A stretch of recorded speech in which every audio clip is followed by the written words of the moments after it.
I now hand the conference over to Mr. Siddharth Rangnekar from CDR India. Thank you, and over to you, sir. Thank you, and welcome to Jubilant Foodworks' Q1FY22 earnings conference call for investors and analysts. We are joined today by senior members of the management team, including Mr. Shyam Bhartia, Chairman of Jubilant Foodworks, Mr. Hari Bhartia, Co-Chairman of Jubilant Foodworks, Mr. Pratik Kota, CEO of Jubilant Foodworks, and Mr. Ashish Goenka, CFO of Jubilant Foodworks. We will commence with key thoughts from Mr. Bhartia. Mr. Kota will follow him with perspectives on JFL's progress and strategic imperatives. After the opening remarks from the management, the forum would be open for question and answers. A cautionary note, some of the statements made on today's call could be forward-looking in nature, and the actual results could vary from the statements. A detailed statement in this regard is available in Jubilant Foodworks' Q1FY22 results release and links presentation, both of which are available on the company's website under the Investor Relations section. I would now like to invite Mr. Hari Bhartia to share his views with you. Thank you, and over to you, sir. Thank you. Good evening, everyone, and welcome to our Q1 earnings call. The recovery momentum that had commenced in the second half of financial year 21, as you know, was interrupted by the second wave of the pandemic, mostly in April and May of this year. The second wave has taken a grievous toll, both in terms of lives and livelihood. During a quarter where every day brought new challenge, we have been gratified by the resilience and adaptability with which our team members not only delivered on business continuity, but also rose to the occasion and lent their support to one another in time of this unprecedented health crisis. We swiftly responded to this crisis and offered all possible assistance to our employees and their families. As the COVID caseloads increased, we were faced with multiple restrictions. Dine-in operations were largely shut across the country. Mobility restrictions severely impacted our takeaway channel. State-specific delivery restrictions enhanced the on-ground challenges further. However, despite the reduction in operating hours, reduction in operational stores, and the impact of restrictions on dining, our sales recovery in Domino's was led by strong growth in our delivery channel. In this challenging environment, we are happy with our performance in Q1. When compared to respective period in FY20, our revenues for Domino's had almost fully recovered by June 21, resulting in sales recovery for Q1 at almost 94%. With easing of restrictions, our restaurant operating hours will increase further, which will result in sequential improvement in operating performance. We opened 29 stores in India. This included 20 new stores of Domino's, 3 stores each for Hong's Kitchen, Ekdum, and Dunkin' Donuts. The lockdowns and allied restrictions due to the pandemic presented a lot of on-ground challenges, and it interrupted our store expansion momentum, leading to a lower number of new stores compared to the last quarters. Going forward, we expect to see some significant structural changes in the category, which will play to our strengths. The pandemic has accelerated the push towards digitalization, and the early movers which continue to invest in their digital capabilities will benefit in the long term. A fair share of portion of delivery growth will be incremental as Tier 2 and Tier 3 cities has adopted well to the delivery in an accelerated manner during the pandemic. Dining with a different consumer cohort will mostly add to and not cannibalize the overall growth. Consumers will increasingly look to trusted brands and those with proven quality and hygiene credentials. Restaurants will increasingly look to build their own digital channels and gain control and insights on their customers' data and grow in a sustained and profitable manner. As these trends play out, JFL is well placed to lead and participate in the growth of food service industry with our fundamental strengths in delivery, growing digital capabilities, varied product offerings, and deep understanding of consumers. As we look ahead, we are excited at the growth potential that lies ahead.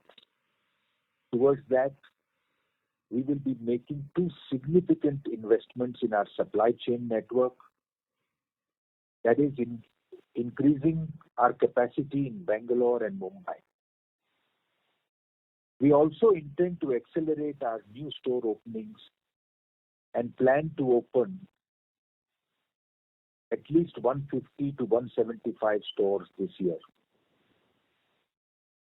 Before I conclude, I am happy to share with you that we are progressing well on our vaccination drive.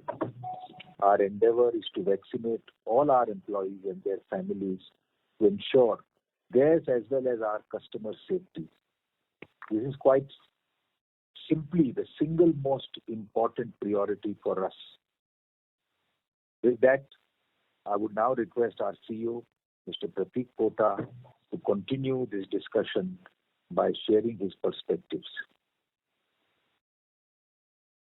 Thank you, Mr. Bhatia. Good evening and welcome to our Q1FY22 earnings call. I trust that you and everyone around you are safe and well. I'm glad to share our performance for Q1, delivered in the face of significant difficulties on account of the COVID second wave. Revenue from operations was at rupees 8790 million, a growth of 131.1% over last year. Domino's witnessed 131.4% sales growth during the quarter, with a growth in delivery of 123.7% and takeaway growth of 116.7%. Dining growth on the low base of last year was 475.5%. Against the corresponding base of FY20, which will make for a more meaningful comparison, Q1 FY22 saw a recovery of 94%, driven by delivery recovery of 149.1% and takeaway recovery of 99.9%. Dine-in remained challenged with a recovery of just 12.3%. EBITDA came in at rupees 2115 million and EBITDA margins stood at 24.1%.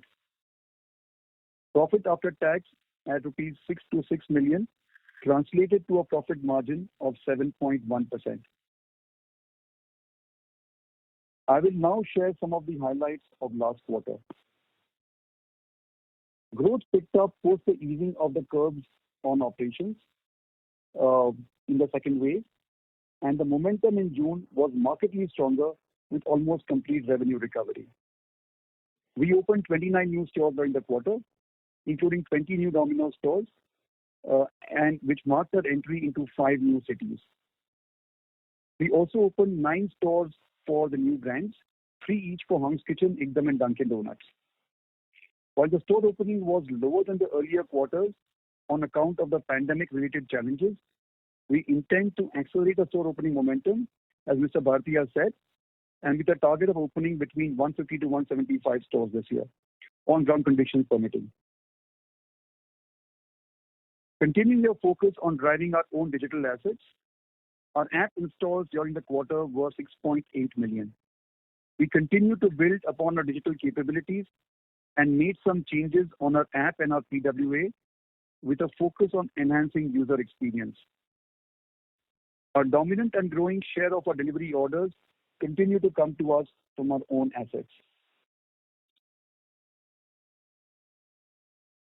We also reintroduced the Hello Domino's toll-free number to allow customers to call and use voice to place orders.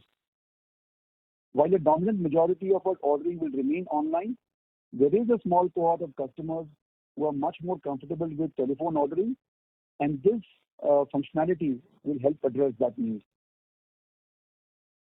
On the international front, Sri Lanka and Bangladesh registered a sales growth of 55.4% and 111.2% over FY21 respectively. We opened 4 new Domino's stores in international markets, 2 each in Sri Lanka and Bangladesh. Both these markets delivered strong EBITDA margins last quarter. Our performance in the new brands, especially in Hong's Kitchen, was encouraging and improved sequentially through the quarter. We now have a total of 11 Hong's Kitchen stores in Delhi NCR. Looking ahead, we are tremendously excited by the possibilities that lie ahead. The food service market has come upon an inflection point, and we believe that the next few years will see a period of market making and strong growth. We are excited about our own future and are confident that we have the right strategy to drive hyper growth for JFL. Domino's will continue to power ahead, and we see a clear potential of 3,000 stores in India in the medium to the long term for the brand. We will invest in expanding our portfolio of brands through Hong's Kitchen, Popeyes, Ekdum, Dunkin' Donuts, etc., and aim to own a much larger share of occasions. We will also grow our business profitably in the international markets. Bangladesh and Sri Lanka have exciting potential, and we will use our knowledge and our best practices to rapidly scale up in these markets.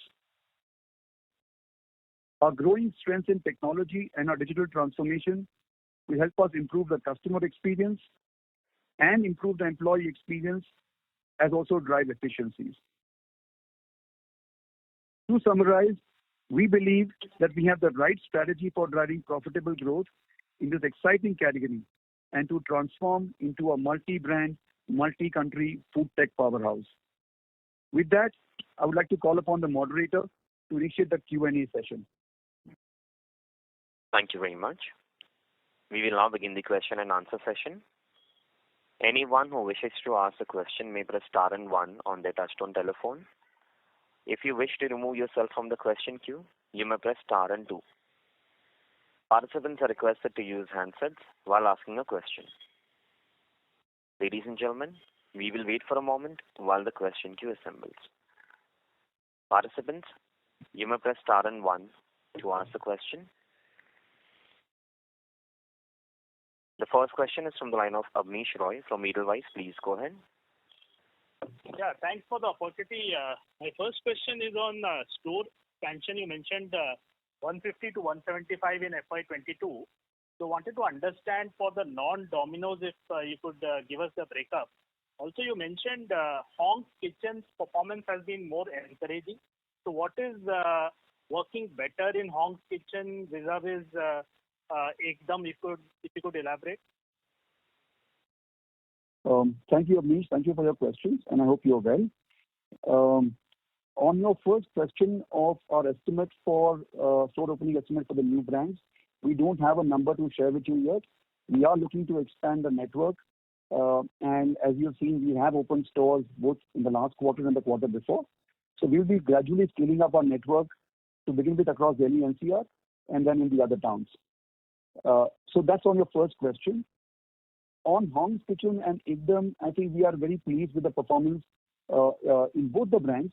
But Hong's Kitchen, with the benefit of a longer runway of experience and of learning that we've had, has done better for us. We have seen a strong revenue recovery. Revenues are back to pre-COVID levels. We are seeing an encouraging trend in order volume growth, both in new customer acquisition as also in getting repeat customers. Our customer satisfaction levels, our ETS scores, are also trending up, strong and trending up. And our plan, like I said, is to scale these up in a calibrated way and do that for both Hongs and for Ekdal. Two follow-ups on this. One is Dunkin' Donuts, 3 new openings, and after few quarters there is no closure. So if you could discuss on the profitability, how things are right now. And second, Bhartiya sir mentioned Bombay and Bangalore, there will be scale up in terms of the overall system. So again, if you could elaborate, is it a preparation for Hongs and Ekdal into these markets?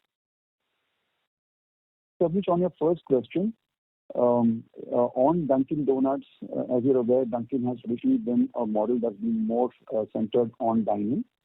In the last 15 months, in the face of the COVID headwinds, we had to do a pivot and have the business driven a lot more on delivery. We've done well to recover a large part of our pre-COVID revenues.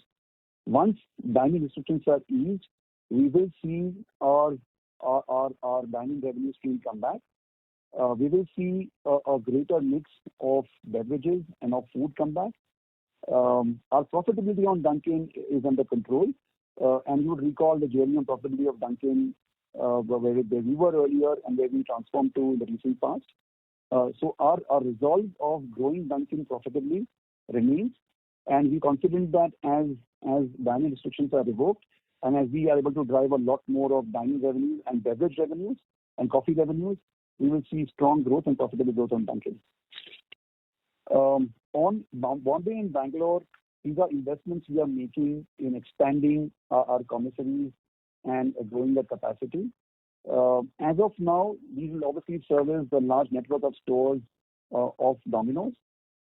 Prospectively, however, we are creating headroom in these commissaries to allow us to service other stores and other brands as and when we enter these markets. Sure. My second and last question is on small restaurants bypassing Swiggy and Zomato and starting their own app and through third-party delivery. So what would be your thought process? Do you see this becoming mainstream or this will be niche? And second is on your own endeavor of toll-free number at this juncture. What is driving that? So, Amish, on the first question, I think it is understandable that restaurants seek to gain greater access to their own customers and get a lot more control on their business, to get a lot more access to customer data and therefore on customer insights. And we believe that this trend will grow. Restaurants will look to invest in building their own digital channels, even as they partner with aggregators. So this will not be an either-or decision for restaurants.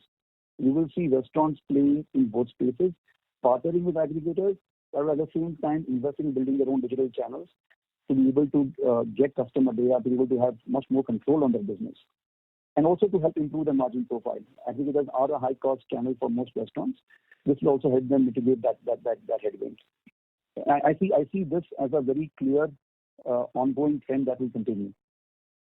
On the toll-free number, I think I made the point in my remarks as well. I think this is just in response to customer feedback from a small but loyal band of customers who believe that they would like to have the voice ordering experience back. Some of them are not comfortable. They're older customers.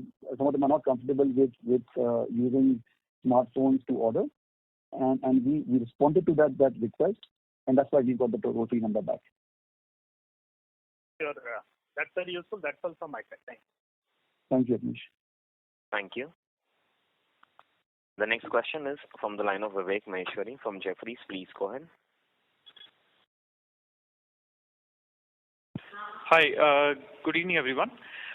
Two questions. First, your store guidance of 150 to 175 for F22, that is despite 20 store additions in first quarter. So that essentially means about, let's say, 45 to 50 stores, every quarter.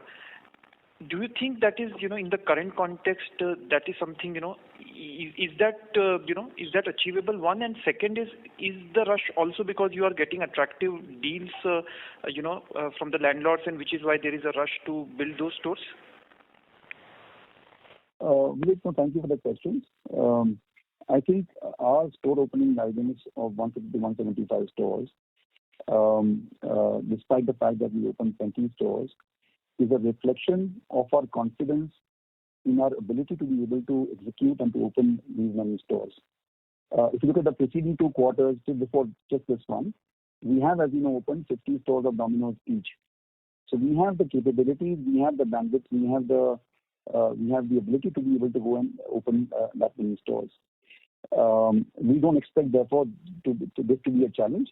Of course, short of something completely unforeseen happening, we think this is well within scope, and we will get to 150 to 175 stores in this financial year.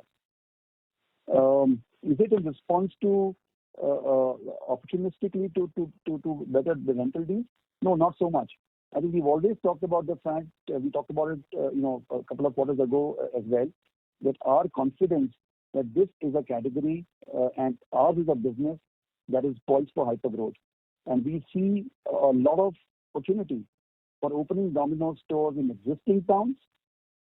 We see opportunity for opening stores in our new untapped markets. And our accelerated ambition is in response to that demand and that opportunity, not something that is more short-term or more temporary. And a quick follow-up, Pratik, will it also lead to cannibalization and because of the store splitting, and is that something that we should bear in mind, while forecasting? So Vivek, you have seen our performance in the few quarters, where we've opened aggressively, new stores, and we have called out separately the impact of some of these stores, and we, as you know, introduced a measure of like-for-like growth as well. So while there may be some cannibalization if you split stores and open stores in existing micro markets, between the stores that we open and the old store, there is significant incrementality in terms of revenue, in terms of profitability, and in terms of customer experience. Got it, Pratik. And the second question is, with the Yum's 2 franchises looking to list and, looking at aggressive growth, how do you think about competition? Because you are by far the market leader, but do you think there could be some customer fatigue, from a Domino standpoint, and does that, change in some ways the market share, equation? How do you think about this, market share bit as, the 2 franchises of Yum get aggressive? So I think whether it is competition from a traditional competitors in the QSR space, or whether it be investment being made, by the platforms in the food tech marketplaces, we believe strongly that any investment being made in the category and in driving category growth is good for the category. The discussion we should be having, Vivek, is not a market share discussion. It's a market size and a market growth discussion. In a country like India, where the penetration of the food service category is still low, frequency is very low, any investment made in the category, in driving behavior, in creating more excitement, in driving innovation, creating incremental supply, all of this will play to this grow category. Given our strengths, a towering strength in delivery and a strong presence on the ground across the country, as the category grows, it will give us incremental growth opportunities. Far from fatigue, we are actually excited by the opportunity that lies ahead. Our customers do not feel any fatigue. They are looking for more and looking for more and more innovation from us. So I think as investments go in this category, it will be good for the entire ecosystem as it will help grow the category. Got it, Pratik. And Vivek, you would recall that only until 2018 and 2019, we went through as a category and as JFL a period of intense competitive activity, with aggregators resorting to aggressive discounting to grow their size and to grow orders. Despite that aggressive competitive context, over those 2 years, JFL actually emerged from it stronger with a higher market share for Domino's. So we've been through this phase and we are deterred by it. We believe that any investment like this will help grow the category. Got it. Got it. And last small question, Pratik, you mentioned inflection point, in your opening comments. That is essentially because of what? Is it because of the trusted brand factor, or is it because, customers are more used to, ordering, and therefore, as world normalizes, they will be ordering more? I mean, because inflection point, to me looks like a very strong word, so there has to be a strong reason why you believe so. So several reasons, Vivek. The first one is that in a category like ours, which has been predominantly unorganized in nature, we believe that COVID will prove to drive a much faster movement from the unorganized to the organized sector. That's the first point. The second point is within the organized sector, consumers will navigate and seek trusted brands whose quality and hygiene standards they can take almost for granted, whom they can believe in, and that will again drive the share upwards of big, credible, trusted brands. Number two. Number three, customers have got used to omni-channel behavior, and they've embraced delivery and embraced takeaway in the last 15 months. That behavior change will for the larger part endure, which means that we will see over time incremental locations and a lot more omni-channel behavior. Fourth point, digital. Customers have got used to and have embraced digital means of ordering and digital means of participating in the category. And again, this will mean that there will be a fundamentally new kind of customer, more comfortable with trusted brands, more comfortable with delivery, more comfortable with digital. All of these trends point to a fundamental inflection point, and that will, of course, as you can imagine, play to our strengths. Got it. Thank you very much, Pratik, and wish you all the very best, team. Thank you, Vivek. Thank you. The next question is from the line of Manoj Menon from ICICI Securities. Please go ahead. Hey, hi, Pratik and team. I just have only one small observation, which actually turned into a question as I was going through the, current quarter presentation as well as the, previous one. I'm actually referring to the last slide, which talks about the key focus areas of what you have, presented this time versus the previous one. There seems to be two subtle changes. I'm sorry if it is even relevant actually. So one important thing what I find is, you are now talking about the journey to a food tech powerhouse, which was really not there earlier. So which means that there is something you are, incrementally, trying to convey.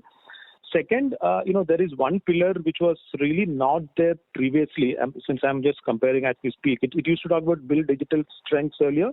Currently, it's all about digital and data strength.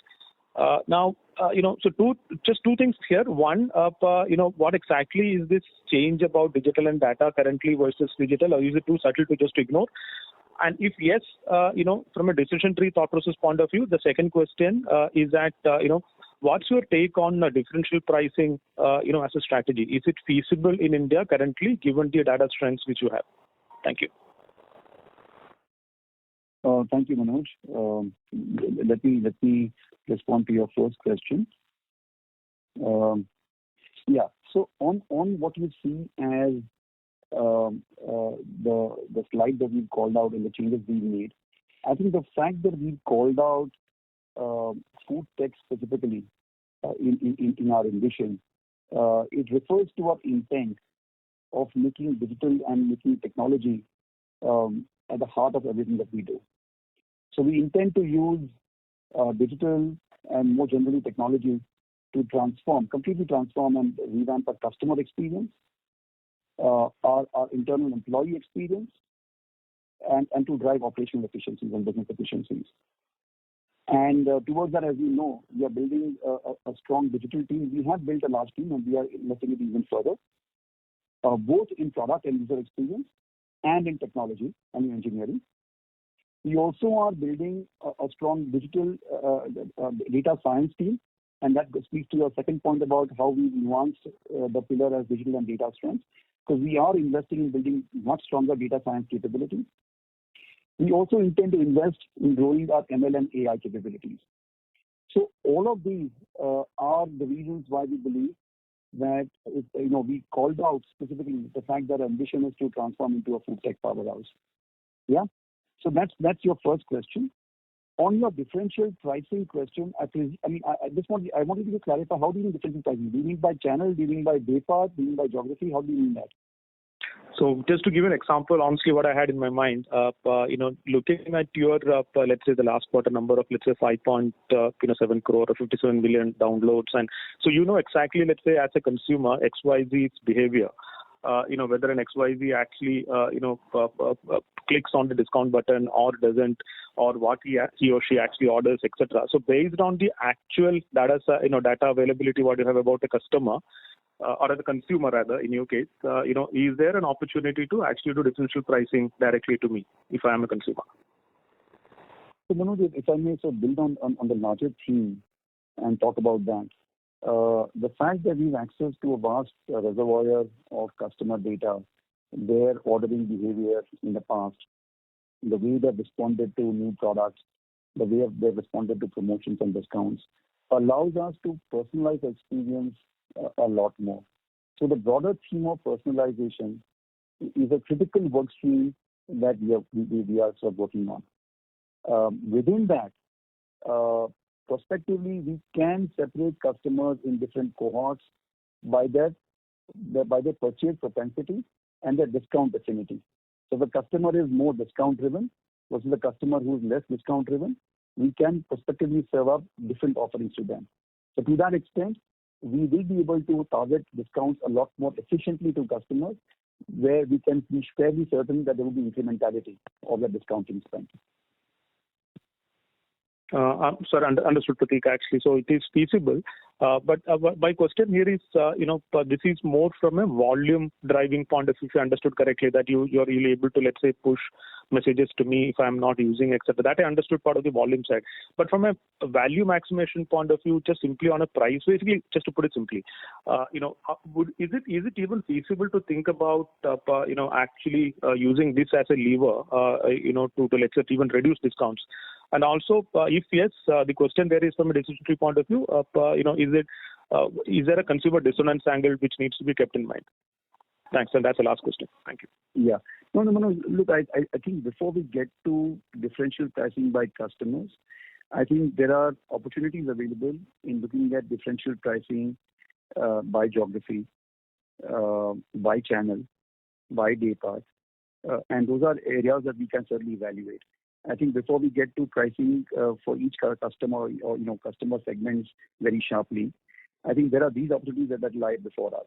So certainly we'll be evaluating some of these opportunities before we get to anything that will create, like you said, consumer dissonance. Got it. Thank you. Thank you, sir. All the best. Thank you very much. Thank you. The next question is from the line of Percy Pandaki from India Infoline. Please go ahead. Hi, good evening, team. My first question is, since we are now having the aspiration of becoming a food tech company, not becoming, but going in that direction even more strongly, I would really request if you could share metrics which are relevant to food tech companies. So if you look at companies like Zomato, Swiggy, etc., the kind of data that we would also expect from you is something like what are the monthly active users, how many are the monthly transacting users, what is the average ticket size. If you could share any of this data either on an annual basis, quarterly basis, to whatever extent you can, that really helps us to analyze, and it also helps brings you in line with the industry in terms of data sharing. So in this call, is there anything on these aspects that you would be willing to share? So, Percy, thank you for your feedback. It's certainly something we'll discuss and evaluate internally. That said, we can be sure that these are metrics that we look at very closely internally. We look at the monthly active users, we look at the monthly transacting users, we look at the active days. We have, of course, a very close look at the conversion funnel. So these are data points that we track very closely. And we will certainly discuss internally and evaluate whether we will be sharing them with a larger investor group or not. So we'll come back to you on this. Thank you for your feedback. Sure, that will be useful. Secondly, I just wanted to understand from the portfolio point of view. Now you have a portfolio of several brands.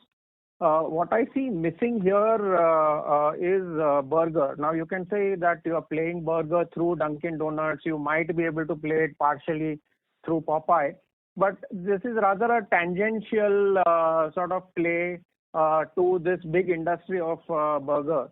So just wanted your thoughts on this. Would you be opening to entering this via separate format organically, or even inorganically if any opportunity exists? Or do you think that no, you would just play burger through your existing format? So Percy, we have, as we speak, an exciting portfolio of brands, all with tremendous potential. Whether it's of course Domino's or Dunkin', Hong's, Ekdum, Popeyes. We have mapped a large number of cuisines and large number of locations with these brands. Like you rightly said, on burgers specifically, two brands play, Dunkin' and Popeyes will play as well. And beyond these brands and beyond this, we have no plans of entering the burger market. Right, sir. And my third and last question would be on your variabilization of costs, especially employee costs. Does this work just because we are in a pandemic and employees do not have too many options outside? I mean, what happens once everything is normal? And in normal sense, there is a variability in your SSSG, like let's say without any pandemic, without any one-off, just a normal variability, your SSSG for a year goes into a -1, -2 kind of level. In that case, does this initiative really help you to sort of protect you from the operating leverage sort of hit that you would normally have got, you have earlier gotten years, 4-5 years ago? Does that really help, or this is just a pandemic kind of measure? And how does this even work? Because your employees are not gig employees. They have committed their entire time to you. So if there aren't orders and you're paying them lesser to that extent, does that really create a problem for them? So, Percy, conceptually, what manpower variabilization does is it allows us to match the manpower deployment very close to the demand pattern and the demand curve. If we have fixed manpower, then there is a huge amount of wastage at the shoulders, and sometimes we end up servicing the peak suboptimally. So the moment we variabilize the manpower, as you can imagine, we are able to match them a lot more closely, and therefore drive a better customer experience in the peaks and much better efficiency in the troughs. This is a conceptual point that is unrelated to the pandemic. I think the pandemic, the peaks and troughs were sharper and more aggravated, the troughs especially. But the conceptual point remains valid even in a period that will be post-COVID or unconstrained by COVID. So is this done by getting more gig employees or sort of contract labor versus your permanent roles? See, every employee or every person who comes and delivers to a customer's house has been screened by Domino's, has been trained by Domino's, and is on our rolls. I think the way this works is that we have a large pool of manpower and we roster them for differential times depending on the need. Okay. I'll probably take this offline. I really wanted to understand this a little better. But thanks anyways. Thanks a lot. Thank you, Percy. Thank you. Thank you. The next question is from the line of Jay Kumar Doshi from Kotak. Please go ahead. Yeah. Hi, thanks. My question is on what is the format of stores, that you will open? So 150 to 175 Domino's stores this year.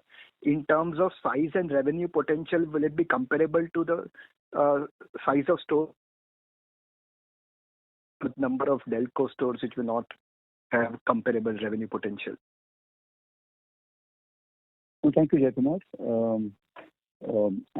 I think as we said in the last couple of calls, the stores that we open are a combination of stores that are full service stores and stores that are optimized for delivery and takeaway.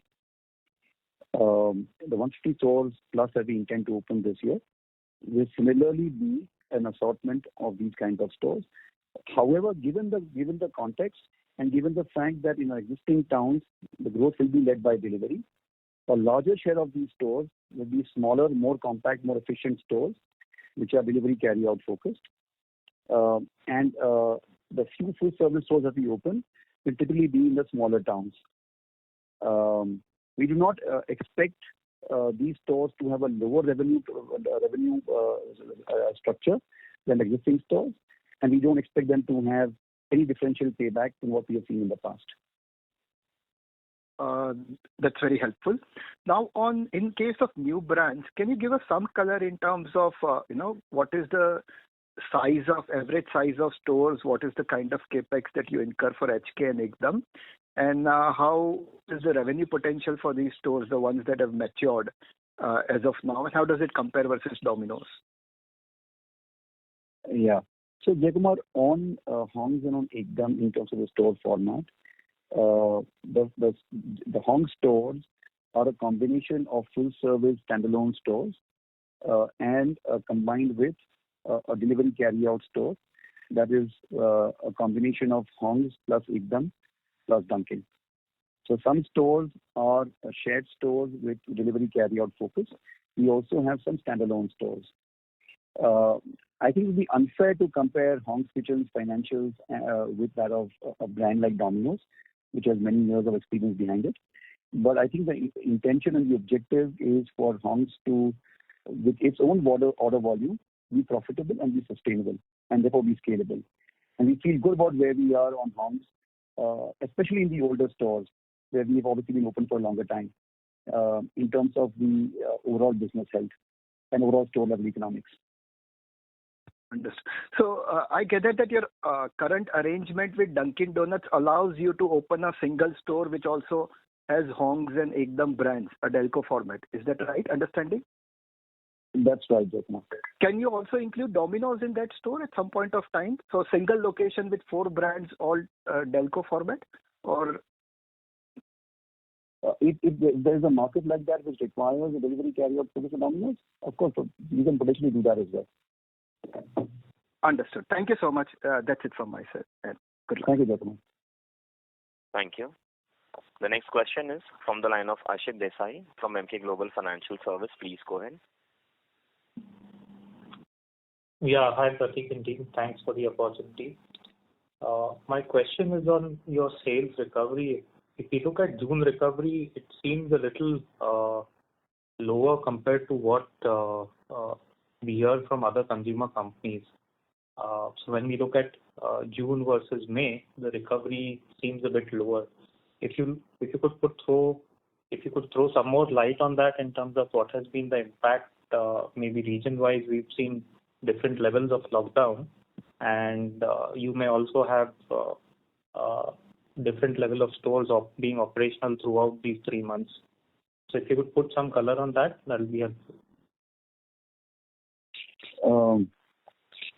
Thank you for the question, Ashit. Actually, I have a bit of a disagreement with the question and the premise of the question. I do not think the revenue recovery that we had in June was lower. I think we should just go back in time to what we went through in April and May in terms of the sudden onslaught and the severity of the second wave and the environment of fear and anxiety that has set in. I think pulling back almost total recovery, I think was a reasonably good performance, especially given the fact that if you look at the dine-in recovery in the months of May and June, May dine-in was pretty much zero, and June it was under 10% compared to the FY20 numbers. So given the onslaught of the second wave of COVID and its impact on a large revenue stream of dining, I think a recovery of almost 100% was reasonably robust. Now, of course, there was a pattern of distribution. Some towns recovered stronger. The smaller towns had a slightly higher recovery than the metros. Of course, as you know, the channel-wise within delivery, our own assets did better than the aggregators. So there was a pattern of distribution, but I would say the overall recovery was very robust. No, and I would add what Pratik you said. The operating hours available still in June was lower than a normal month.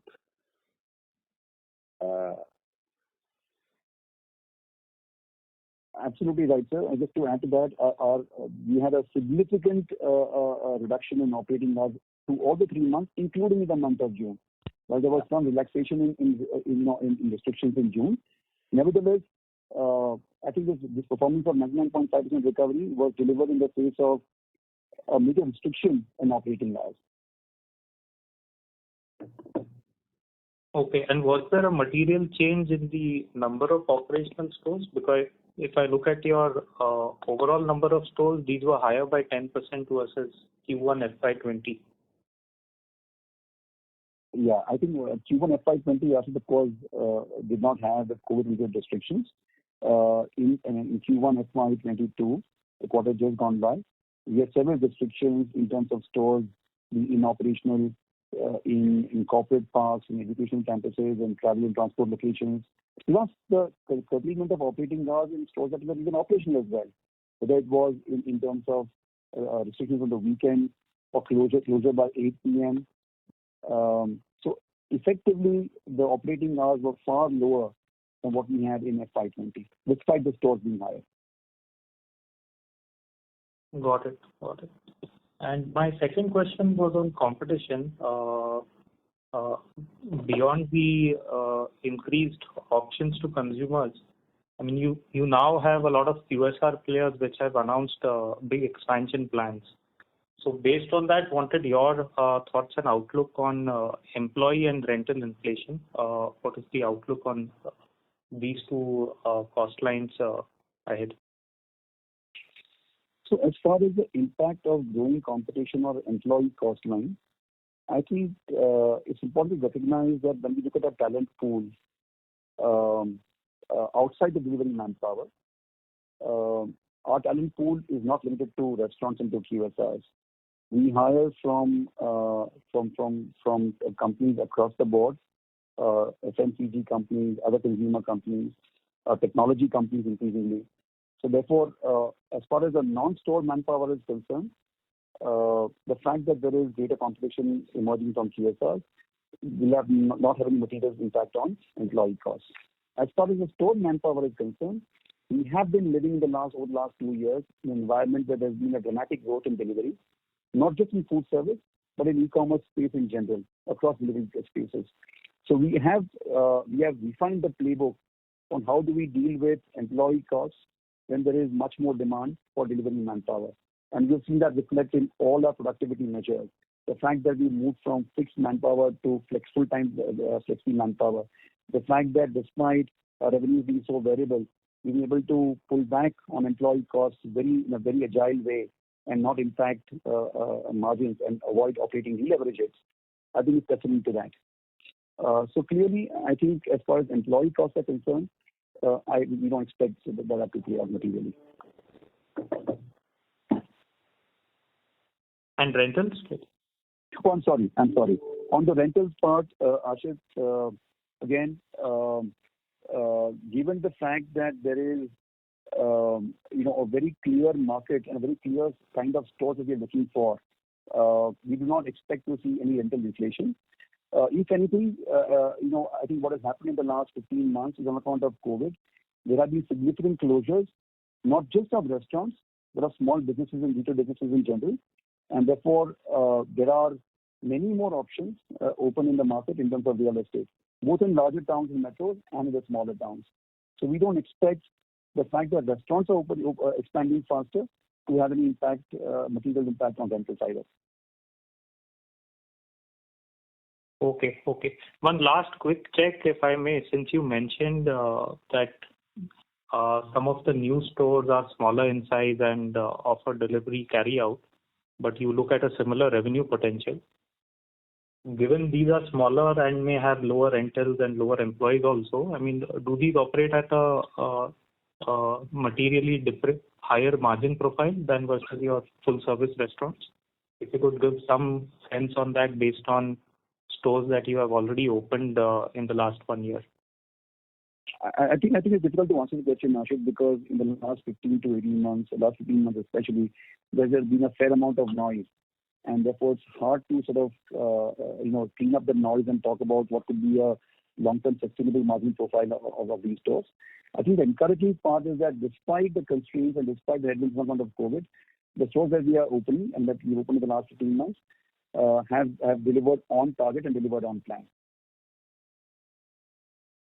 Okay. Thanks and all the best.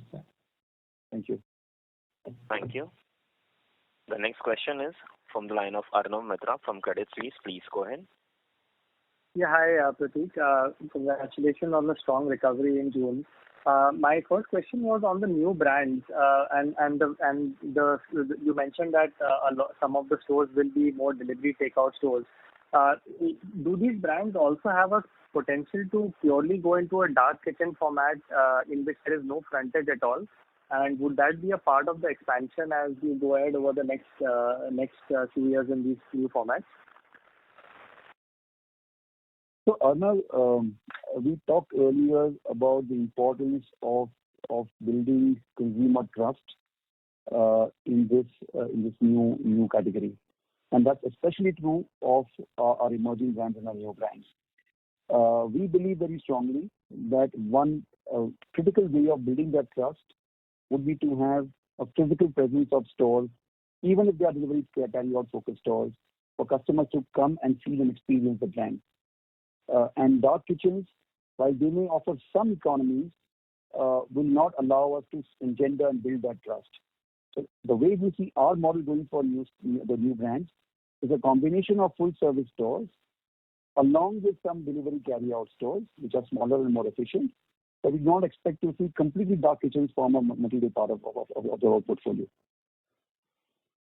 Sure. And one related question to that is with today the food aggregators having increased the radius of delivery, the number of stores you actually need to, let's say, cover a geography like NCR. If it was, let's say, I don't know the number, but if it was like 100 stores in Domino's, is it possible to today physically cover like the total pin codes of NCR with much lesser stores, given the aggregator larger radius of delivery? I think the most important thing, Arnav, as we plan the store footprint in any market, is the customer experience. We know that time is the enemy of food. We have to ensure that we give our customers food that's hot and that's fresh, and that allows them to have a great experience. And the more we expand the delivery radius, the less we're able to offer that. So we have to be efficient, but we also have to ensure that we provide the right customer experience. And one last question from my side. From most of the food aggregators, what we have seen is that the monthly transacting users are still not back to pre-COVID levels. So the business is back to pre-COVID levels and above. I know you don't share MTU data exactly, but in general, is your customer set or the number of customers back to the pre-COVID levels, or there is still a big gap between where you were before COVID and where it is now, given that order values could be higher now? So Arnav, let me answer the question in two parts. I think given a very conscious strategy of building our own assets and driving our own app installs and our own performance marketing strengths, in the last 1 year we have seen a very strong recovery on our own assets, and we have seen significant delta growth compared to the rest of the delivery channels on our own assets, and we have seen customers and orders recover and grow over the pre-COVID levels. More generally, as a brand, given the fact that dining has been constrained, the recovery on orders is still below 100%. Okay. Thanks so much, Prateek. All the best. Thank you.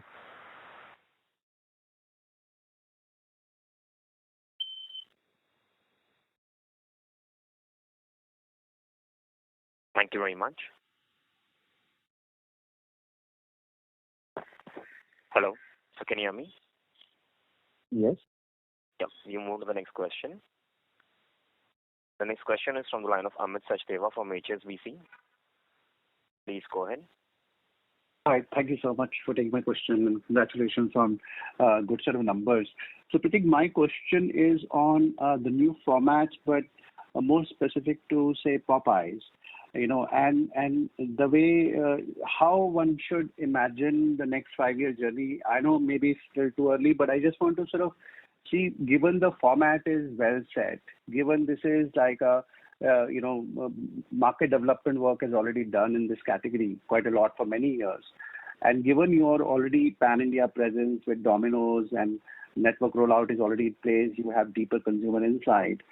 Should we assume that Popeyes should, once this initial phase is over, should get a trajectory of like 100 plus stores a year like Domino's, and in 5 years' time, picture could look very, very sizable presence in India. How one should think about Popeye's vision for next 5 years? Can you please help us think through it? Thank you for the question, Amit. And I must say that we are extremely excited by our partnership with Popeyes.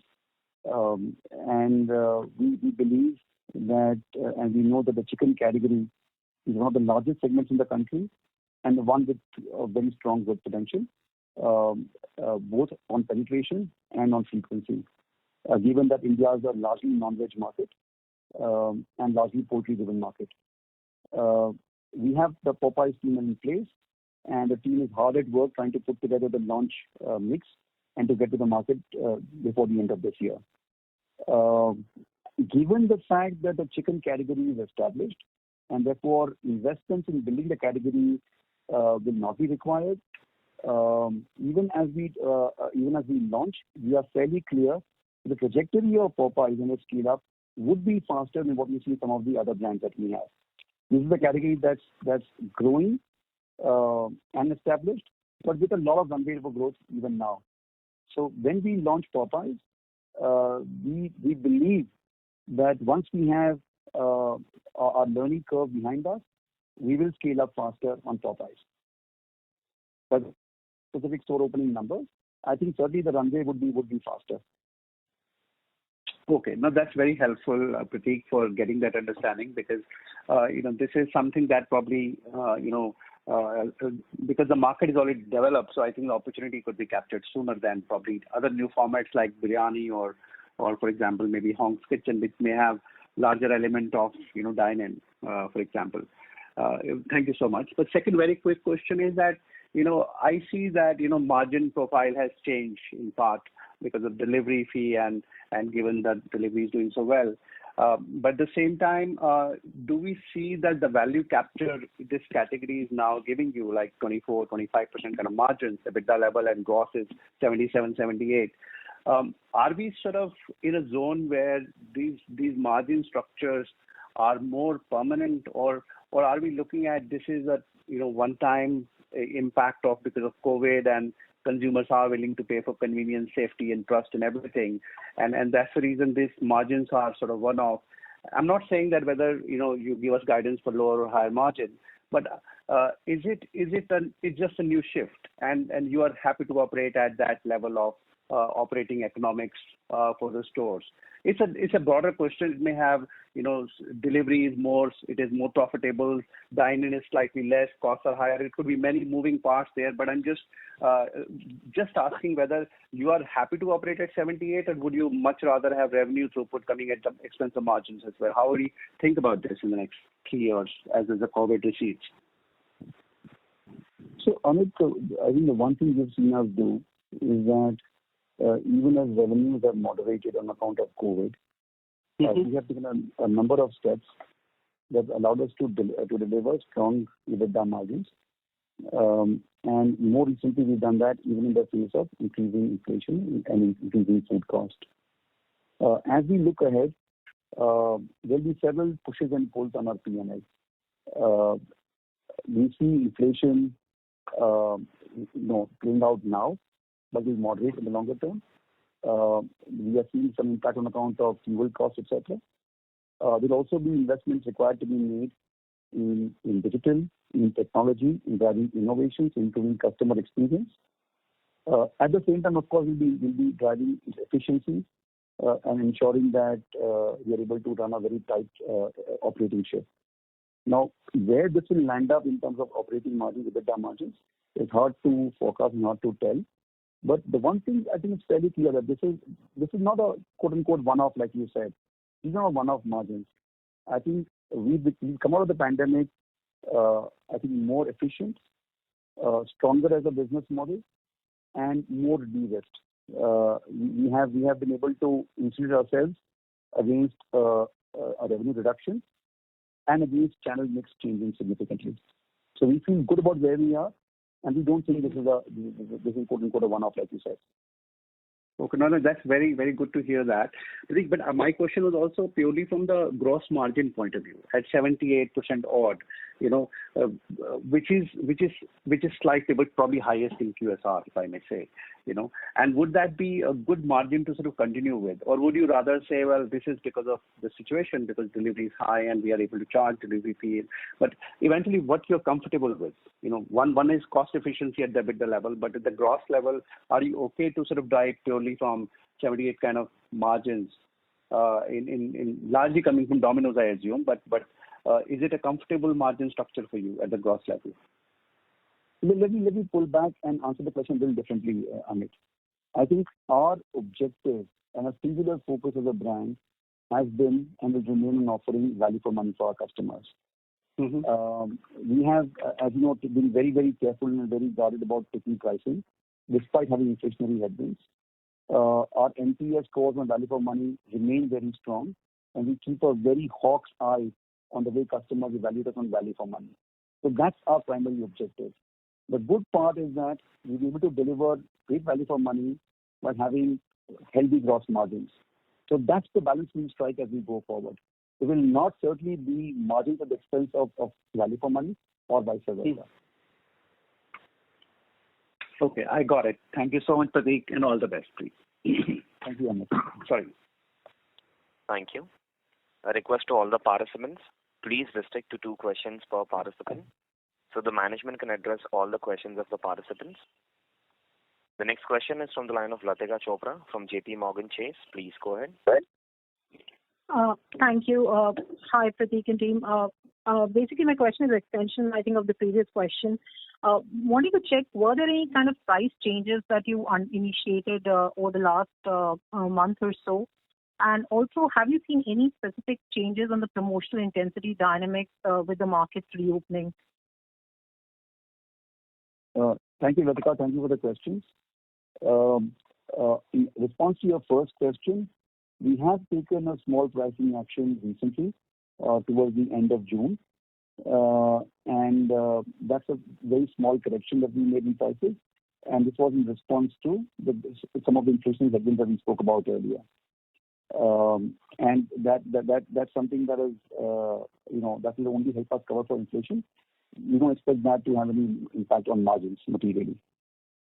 On your second question, on the promotion intensity, yes, there has been some increase in promotions and in discounts, but nothing that is out of the ordinary, nothing that we have not been exposed to earlier, and nothing that we've not responded to earlier.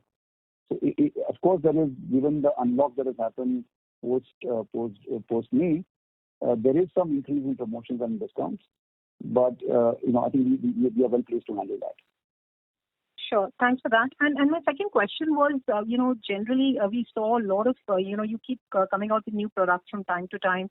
It seems much of them seem to be more on the value-added side. Is there any change or any kind of a measure, in terms of salience or value-added or better margin products in your portfolio that you could talk about? Sorry, Latika, can you say the question again, please? Do you mean in terms of... So we do keep seeing, some of more, value-added, higher-priced, variants being launched from you time to time, in the Domino's portfolio mix. Is there a meaningful change in the salience of such products, from a consumer acceptance perspective? Yes,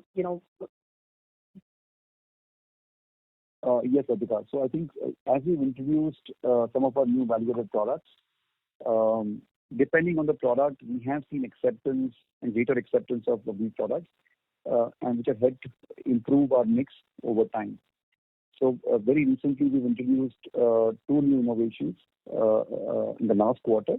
We introduced an extension of a lava cake, the red velvet lava cake, on the platform of Lavalicious. We also introduced the stuffed garlic bread, one vegetarian version and one non-vegetarian version, chicken pepperoni version. Both of these new launches have seen encouraging adoption, and both of them have led to an increase in the platform per se. In other words, we have seen an increase in the stuffed garlic bread platform with the addition of these two new variants, and the lava cake variants together are now larger than what chocolate lava cake was earlier. We do see increased adoption, and we see some of these innovations landing well with consumers. Sure. Thanks, Pratik. Thank you, Ritika. Thank you. The next question is from the line of Aditya Soman from Goldman Sachs. Please go ahead. Hi, good evening. So first question was on delivery fees. I noticed that there was some increase in delivery fees. When was this increase taken, and is there any sort of impact on 1Q numbers due to this? Aditya, thank you for the question. We had a small correction in delivery charges that we did towards the end of June. This was in response to the growing increasing fuel prices. We rounded off our delivery charges from 32 rupees to 35 rupees. And because that happened mostly towards the end of June, you don't see the impact of that into the Q1 P&L. Thanks, Pratik. Another thing on this I noticed was that at the lower end, the delivery fee seems to scale rather more. And I remember in the previous call you indicated that there was obviously an increasing volume growth at the lower end or at entry-level price points. Is this something that you're trying to sort of address, where you're seeing the mix or lower end volumes go up, and to offset that you're seeing delivery fee go up disproportionately at the lower end? Aditya, no. I think the fact that we have a structured and a tiered delivery charge is a reflection of the cost of delivery and what it takes to recover that cost. We believe that if you remember, until a year and a half ago, we used to have a minimum order value of 300 rupees as a threshold to enter a brand and to enter the category. We've broken that, and we've allowed customers to place orders of any value, and we service that. And that has led to, like you said, increase in orders and increase in volumes. However, because those orders and those servicing those orders comes at a cost, our delivery charges being tiered helps us recover that cost. And we have seen from all our research and all our work that customers are not averse to paying a high delivery charge, because that's something that they want at that point of time. So if you're a single user looking to order one pizza or just one side and a beverage, the fact that we are able to deliver it to her or we get a small delivery charge, I think the customer is comfortable with that. So all the changes that we made have been post extensive customer validation. No, I understand. Very clear. So the impact of this will be felt from 2Q onwards, right? The impact of the slight increase in delivery charge would be felt from Q2 onwards. However, the tier delivery charges have been in operation since earlier. I understand. And for my second question, just a quick one on Domino's Eurasia. We noticed that now you sort of include the associate income from there. Is this now profitable this year, given the increase in SSG? Because if I look at the financials for the past 2 years, they were not profitable, but we clearly see an addition to the profit in this quarter. No, thank you for the question. I think as far as questions on DP Eurasia are concerned, we would request you to refer to them. They are independent listed company, and we would not be able to offer any comments on their financial performance. You may refer to their most recent release, which they put out last week, for their revenues and for the performance of the last quarter. Yeah, thanks, Pratik. The reason I asked was because, that release, that's just a sales release, right? They don't talk about profit, but I'll take it offline. That's right. I mean, they don't talk about, they will talk about it when their time is, when they do, and we can't comment on that ahead of that. Fair enough. Thank you very much, sir. All the best. Thank you. Thank you. The next question is from the line of Tejas Shah from Spark Capital Advisors. Please go ahead. Hi. Thanks for the opportunity. My first question pertains to, Pratik, the vision that you shared in your PPT, and you spoke about it also on becoming a food tech company. And you explained the vision broadly on how you want to put a layer of tech in everything that you do. But that looks as internal vision or internal application of the vision as of now. And then perhaps the logical end of this vision will be to leverage our front-end digital assets, which is actually growing quarter on quarter, and especially after pandemic. To leverage the digital asset for all the brands and perhaps on a super app that we briefly touched in the last two calls also. So first of all, is that part of our vision on this food tech company journey? Is it part of the vision timeline? And if yes, then how far we see that? It could be 3-5 years, that's okay, but is it part of that timeline or not? So Tejas, our focus and our work around food tech I spoke about earlier. With respect to your question on Super App, I think our priority right now, as we spoke about in the earlier call as well, is to ensure that we build these different brands individually. We have a long runway to grow Hongs, to grow Ekdum, to launch Popeyes in the country, even as, of course, we scale up Domino's faster. So that's our number one priority. And the Super App is a question that we'll come to eventually. So I think we are a little premature talking about super apps. We don't rule it out, but that's not for now. Sure. So that brings me to the second question, which is the kind of primary capital which is chasing the whole food service industry and QSR in particular. In that parlance, and you mentioned that Jubilant Domino's as a format has survived much hyper competition in past also. So that format is relatively safer. But looking at the competition and the capital which is coming, do you see the need to expand your new brands portfolio, be it Hong's Kitchen or Ekdum, very fast? And then what is the limiting factor there? Because we have capabilities to open 100 stores. We have shown it in past also. We have cash flow. So what is the limiting factor there to expand it faster than what we are doing today? So Tejas, most certainly our aspiration for hyper growth is not limited to Domino's, and we intend to scale up our new brands rapidly. There was a question asked earlier by Amit about Popeyes, and we spoke about the fact that we can have a much faster runway to grow Popeyes. And absolutely, similarly, we intend to grow Hongs and Ekdum and Dunkin' as well. There is nothing that has come in the way of growing. We intend to make sure that we have the right store level profitable model. In the last 15 months, there have been obvious reasons why we've been curtailed, and we've had some challenges. But as we work around them, you can be sure that our ambition for growing a new brands rapidly remains. And as much as we grow Domino's, we grow these brands as well. Thanks. This was very helpful, and all the best. Thank you. Thank you. The next question is from the line of Sheila Rathi from Morgan Stanley. Please go ahead. Hi, Pratik. Thanks for the opportunity. My question is that you have talked about the tailwinds from the pandemic and thus the confidence towards the growth opportunity. What I want to understand is, of the three, what are the key, what has changed the most for you, which is, from a new customer acquisition point of view, frequency of purchase and average order value. So if all these three were X pre-COVID, where are they now? And, what is giving you the most confidence? If you could give us some insights on that. So Sheila, actually, I'll have to nuance the answer a little bit, because the answer is a bit of yes for all three. Let me tell you what I mean. Given the fact that with dining having been curtailed over the last 15 months, differentially over the quarters, and the fact that therefore revenue is moved to the delivery channel, there has been obviously an upward impact on the average bill value or the AOVs. They have moved up significantly. So that's certainly been one driver. Equally, we have seen a significant tailwind in our delivery growth and our delivery order growth, and within that, our delivery order growth on our own assets. While overall orders have yet to come back to pre-COVID levels on account of dining being curtailed, delivery orders have shown strong momentum, and that momentum has sustained even as dining has reopened in parts.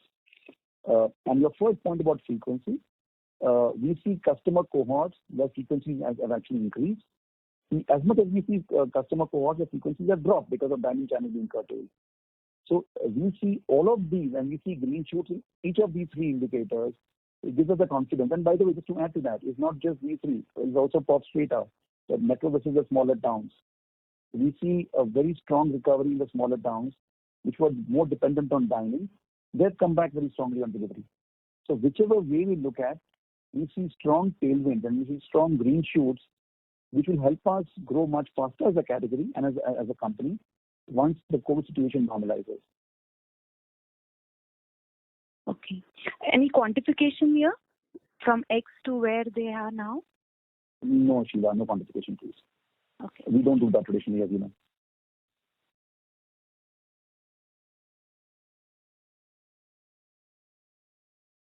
Thank you. Ladies and gentlemen, we'll take the last question from the line of Avi Mehta from Macquarie Group. Please go ahead. Hi, sir. Thanks a lot. I just had one clarification on the margin front. Now, especially I wanted to clarify the risks to margin not expanding, because I can clearly see tailwinds from delivery price increase to pass on the cost inflation. The fact that dine-in opening is not going to, has traditionally not hurt delivery. I'm failing to understand why would margins not expand. Is that not a rational explanation to take forward? Not the quantum, but at least the direction should be expansion. Avi, sorry, come again? From the 1Q level, sir. So what we saw in 1Q FY22, from here on, it would be rational to expect margins to expand as reopening spurs dine-in to come back. What are the negativity or what is the risk that I'm missing out? I want to just kind of understand that, because all those investments are something that are ongoing. We've always been doing that. We've never used any, pandemic to let go on investments. That's my understanding. So would appreciate your response to this.